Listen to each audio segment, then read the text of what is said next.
Hey everyone, welcome back to another YouTube video, and in this video I'll be showing you guys how to fix account not found error on Xclash. If you see this error, it usually means that the app can't recognize your login details. Here's how to fix it fast.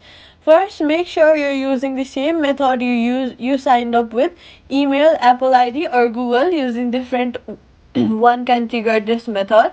Next, double check your email, username, and password. Typos are common cause tap forget pass, and then next what you're gonna do is you have to reset your password. Tap forget password, follow the email instructions, and set a new password to regain access. And what you're gonna do now is go ahead and open your app store, search for Xclash, and then click on your app and see if there is an update button available, or delete and reinstall it to clear any app app box.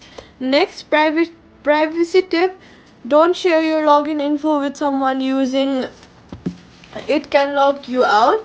Quick fix: if it still shows account not found, try logging in a different device or Safari to confirm your account exists.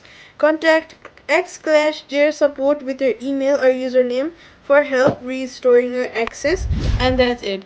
Subscribe for more quick game fixes.